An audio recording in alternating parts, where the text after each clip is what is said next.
আল্লাহুম্মা বিসমিকা আমুতু। এজন্য যেটা বলতে চাচ্ছিলাম, রাত্রেবেলায় মানুষ যখন ঘুমায়, এই ঘুম আল্লাহ তাআলা আমাকে আপনাকে দিয়েছে আমার শরীরের জন্য মারাত্মক রকমের উপকার, খুব বেশি পরিমাণে উপকার। এই ঘুম যদি একজন মানুষ টানা কয়েকদিন না ঘুমায়, কয়েকদিন একজন মানুষ ঘুমায় না, তাহলে এই মানুষটা বেঁচে থাকা সম্ভব না, সেই মানুষটা মারা যাবে না। ঘুমিয়ে একজন মানুষ বাঁচতে পারে?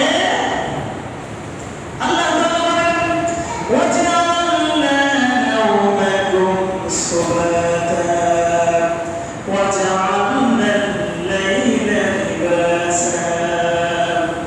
ঘুম তোমাদের জন্য শারীরিক উপকার। ঘুম এজন্য আমরা ঈশান নামাজের পরে তাড়াতাড়ি ঘুমাই পড়বো। রাজি আছেন তো ইনশাআল্লাহ? কেউ ঈশান নামাজের পরে তাড়াতাড়ি ঘুমায় না, এই জন্য ফজরের নামাজ শুরু করতে পারেন, ঠিক কি না? ঈশান নামাজের পর, ঈশান নামাজ আমরা পড়ি হচ্ছে এই মসজিদে যেমন হয় 9:45, ঠিক কি না? 9:45 যদি আমরা ঈশান সালাত আদায় করি, ঈশান সালাতের পর নামাজ শেষ হতে হতে প্রায় 9:30 বেজে যায়। ফরজ নামাজ, সুন্নাত পেতে, এবার মসজিদে আরো কিছু কাজ থাকে, তালিমের কাজ থাকে, তো 9:30 বেজে যায়। বাসায় গিয়ে তারা ঈশান নামাজের পরে খাইতে খাইতে 10টা বেজে যায়। 10টার পরে জেগে থাকা কোনোভাবেই যুক্তিসঙ্গত নয়। যার কাজ আছে সে তো জেগে থাকে, এটা আল্লাহ তাআলা তার জন্য আলাদা হিসাব করবে।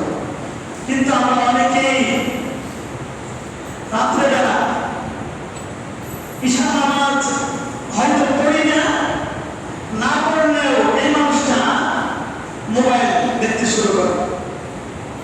মোবাইল দেখতে দেখতে দেখতে দেখতে যখন তাহাজ্জুদের সময় হয়, তখন এই মানুষটা ঘুমায়, ঠিক কি না?